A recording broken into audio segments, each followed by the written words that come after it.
Now we'll hear from Jeremy.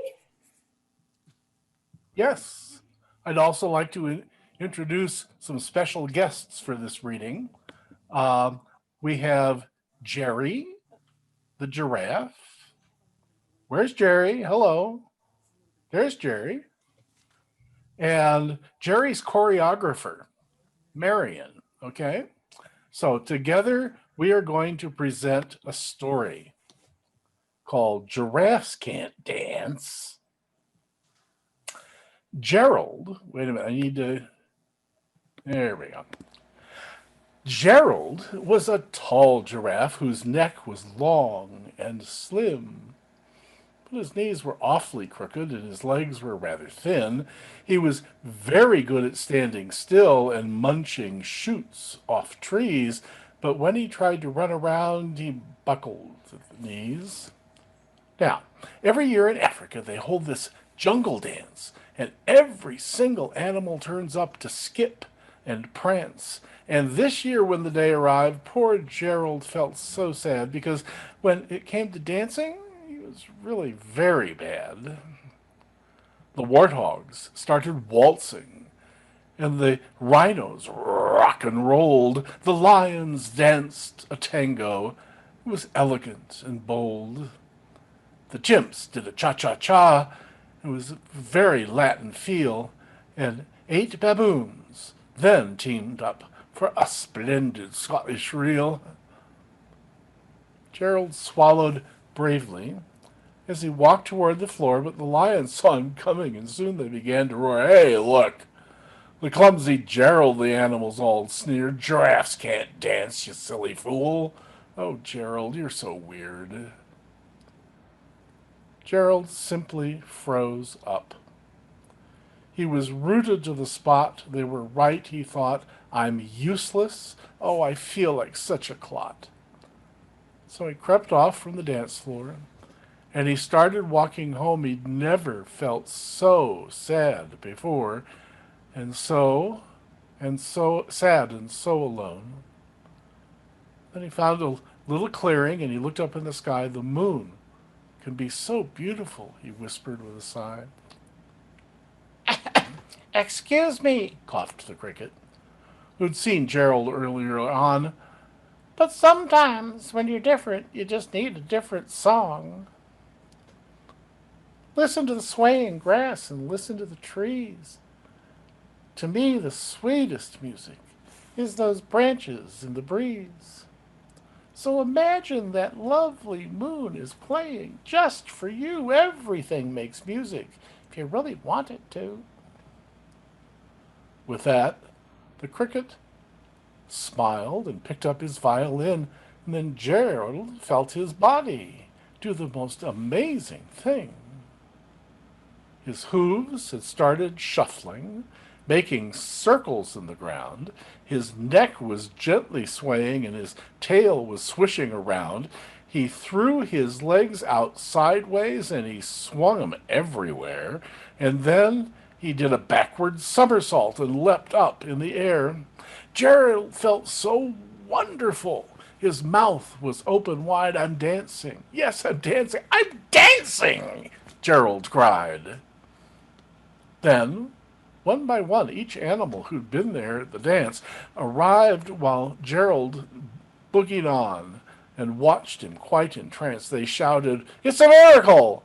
We must be in a dream. Gerald is the best dancer that we've ever seen." "How did you learn to dance like that? Please, Gerald, tell us now." But Gerald simply twirled around and finished with a bow. Then he raised his head and looked up at the moon and stars above. "We all can dance," he said, "when we find music that we love."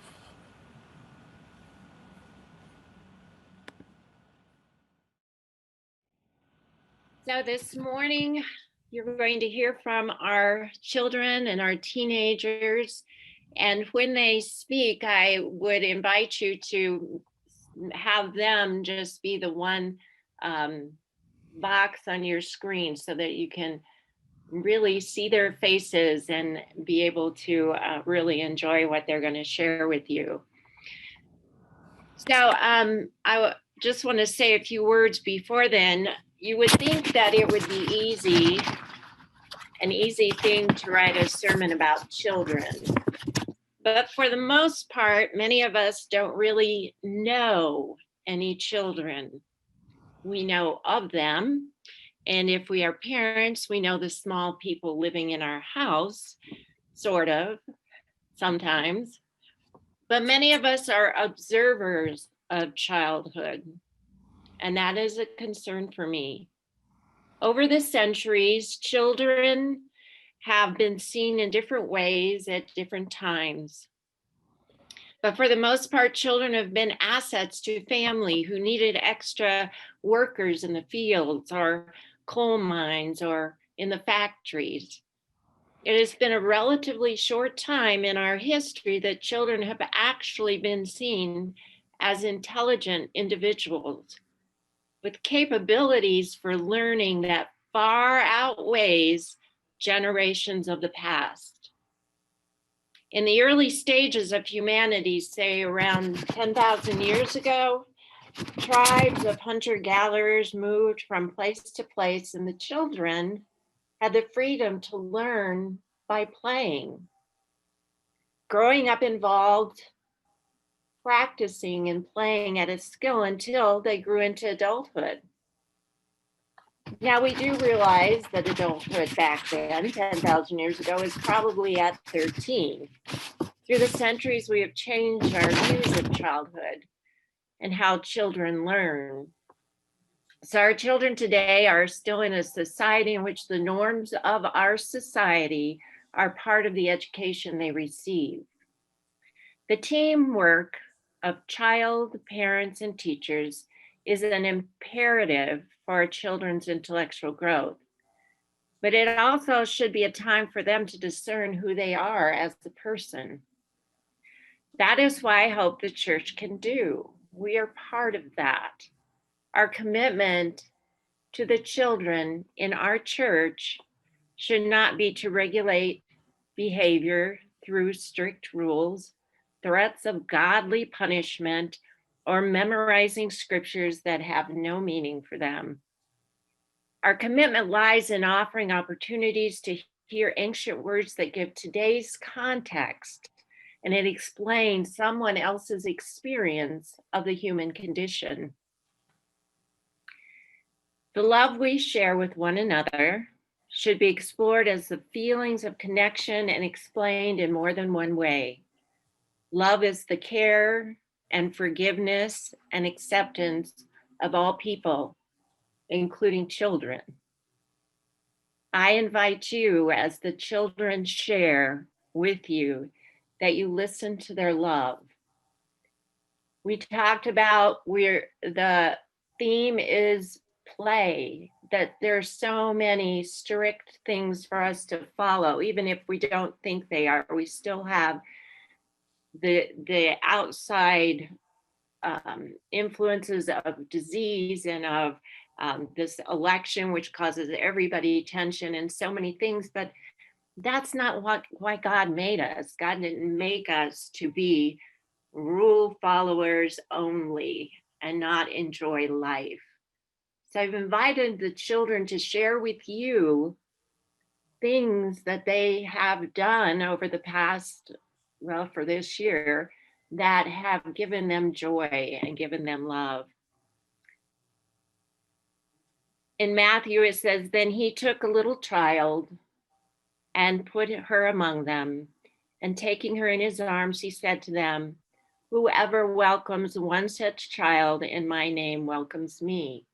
And whoever welcomes not me, but the one who sent me. So the children, there will be some scriptures, but also they're going to share some of their talents also. So we're going to begin.